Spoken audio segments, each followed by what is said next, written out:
এবার মহাখালী রেলগেট অবরোধ করলেন শিক্ষার্থীরা। আলমগীর হোসেনের পাঠানো তথ্যচিত্রে। সরকারি তিতুমীর কলেজকে বিশ্ববিদ্যালয় ঘোষণার দাবিতে রাজধানীর মহাখালীতে রেললাইন অবরোধ করেছেন শিক্ষার্থীরা।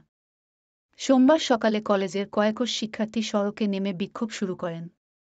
বেলা ১টার দিকে তারা মহাখালী রেললাইন অবরোধ করেন।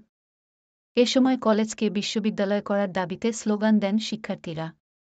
মহাখালী ওভারব্রিজের নিচে রেললাইনে অবস্থান নেন কলেজটির শতাধিক শিক্ষার্থী। এতে রেল ও সড়কে যান চলাচল বন্ধ হয়ে যায়। মহাখালী এলাকায় সৃষ্টি হয় যানজট। ভোগান্তিতে পড়েন যাত্রীরা। শিক্ষার্থীরা তিতুমীর কলেজকে বিশ্ববিদ্যালয় করার ঘোষণার দাবিতে স্লোগান দিতে থাকেন। কলেজের প্রথম বর্ষের এক শিক্ষার্থী জানান, দাবি পূরণ না হওয়া পর্যন্ত তারা সড়ক থেকে সরবেন না। তিতুমীর কলেজকে বিশ্ববিদ্যালয় ঘোষণার দাবিতে মহাখালীতে অবরোধ। তিতুমীর কলেজকে বিশ্ববিদ্যালয়। শিক্ষার্থীদের রেললাইন অবরোধ।